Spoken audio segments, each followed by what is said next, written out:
The forest stood silent, a place of shadows and whispers. The sun, a dying ember in the west, cast long skeletal fingers of light through the dense canopy. A lone figure, Emily, walked deeper into the woods. Each step was hesitant, her heart pounding a frantic rhythm against her ribs. Emily had always loved the forest, its stillness, its peace, but tonight something felt different. The air hung heavy, thick with an unseen menace. The usual sounds of birdsong and rustling leaves were absent, replaced by an unsettling silence. It was as if the forest itself was holding its breath. A sudden movement at the edge of her vision sent a jolt of fear through her. She stopped, her breath catching in her throat. There, beneath the gnarled branches of an ancient oak, she saw it. A shadow, darker than the surrounding darkness, seemed to writhe and pulsate. It was shapeless, yet undeniably present, like a stain on the very fabric of the woods. Emily's breath hitched. Was it a trick of the fading light, a figment of her anxious mind? She strained her eyes, trying to pierce the gloom. The shadow remained, a silent sentinel in the gathering darkness. Slowly, she took a step back. The forest seemed to press closer, the trees looming over her like menacing giants. The air grew colder, biting at her exposed skin. Fear, cold and sharp, began to claw its way up her spine. Then she heard it. A low growl, deep and guttural, seemed to rise from the very earth itself. It was a sound that spoke of primal fear, of something ancient and hungry lurking in the shadows. Emily's blood ran cold. She was not alone. The growl came again, closer this time. It was followed by the distinct sound of snapping twigs, slow and deliberate. Something was moving towards her, something heavy and unseen. Panic welled up inside Emily, threatening to consume her. She had to get out of there, now! Turning, she ran blindly through the trees, her heart pounding in her chest like a drum. The forest floor seemed to reach up for her, tangling her feet in a web of roots and undergrowth. Behind her, the sounds of pursuit grew louder. The growls were closer now, accompanied by the heavy thud of footsteps. Whispers seemed to coil around her, carried on the wind. Whispers that spoke her name, taunting her, urging her to run faster. Emily burst into a small clearing, her lungs burning, her legs screaming for respite. Moonlight filtered through the trees, casting long, distorted shadows across the open space.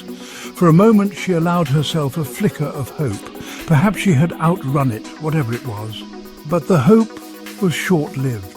As she watched in horror, the shadow emerged from the trees on the far side of the clearing. It was no longer a shapeless blob, but had taken on a vaguely humanoid form, tall and gaunt, with long, jagged limbs that seemed to defy gravity. Its eyes, 2 points of malevolent yellow light, fixed on her. A cold, predatory hunger emanated from its being, chilling her to the bone. Emily knew with a certainty that went beyond rational thought that she was not just in danger, she was prey. Terror lent her a burst of speed. She turned and fled once more, crashing through the undergrowth, heedless of the thorns that ripped at her skin. The forest seemed to close in around her, the trees becoming a suffocating maze. The sounds of pursuit were relentless. The heavy footsteps, the snapping branches, the growls that seemed to shake the very ground beneath her feet. And always those whispers, slithering through the trees, echoing her name. She stumbled, falling heavily to the forest floor. Pain shot through her ankle. Looking up, she saw the shadow standing over her, its jagged teeth bared in a silent snarl. Its eyes, glowing with an unholy light, seemed to bore into her very soul. Fear, paralyzing and absolute, gripped her in its icy embrace. Summoning the last reserves of her strength, Emily scrambled back, putting distance between herself and the creature. She had to get away, had to find help. But the forest offered no escape, only endless rows of silent, watchful trees. Her ankle throbbed with pain, making it impossible to run. She limped forward, her breath ragged, her vision blurring. The creature stalked her, keeping pace with her every move, its silence more terrifying than any roar. It was toying with her, she realized, herding her like a cat with a wounded bird. Desperation clawed at her. She couldn't outrun it, couldn't fight it. She was trapped, her fate sealed in the heart of the dark and silent woods. Time lost all meaning. Hours bled into minutes, minutes into seconds. Emily stumbled through the forest, driven by fear and adrenaline. The creature followed, its presence a suffocating weight on her chest. She had lost all sense of direction, her mind numb with exhaustion and terror. The forest seemed to stretch on forever, a labyrinth of shadows and whispers from which there was no escape. Finally, her legs gave way beneath her. She collapsed against the base of a towering oak, her body racked with sobs. It was over. She was going to die here, alone and forgotten in the heart of the dark woods. The thought, strangely, brought a measure of peace. Through tear-blurred vision, Emily saw the creature move into the pool of moonlight. It stood there, regarding her with an eerie stillness. For the first time, she noticed a flicker of something other than hunger in its eyes. Was it curiosity? Gathering her last ounce of courage, she lifted her gaze to meet its stare. "Why?" she whispered, her voice hoarse. "Why are you doing this?" To her surprise, the creature tilted its head, as if considering her question. Then, slowly, it took a step closer. Emily squeezed her eyes shut, bracing herself for the inevitable. But the attack never came. Instead, she felt something touch her hand, something cold and hard.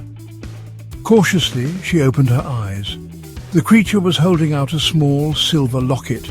It was tarnished with age, but she recognized it instantly. It was hers. She had lost it years ago on a childhood trip to these very woods.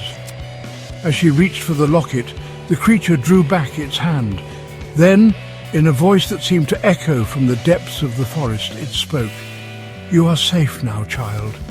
Go, and do not return." And with that, the creature turned and melted back into the shadows, as if it had never been. Emily stared after it, her mind reeling. Who or what was it, and why had it helped her? She had no answers, only more questions. Clutching the locket in her hand, she rose to her feet and limped out of the forest, leaving the darkness behind. She would never forget her night in the woods, nor the creature that had both terrified and saved her. It was a memory that would stay with her forever, a chilling reminder of the secrets that lurked in the shadows of the world.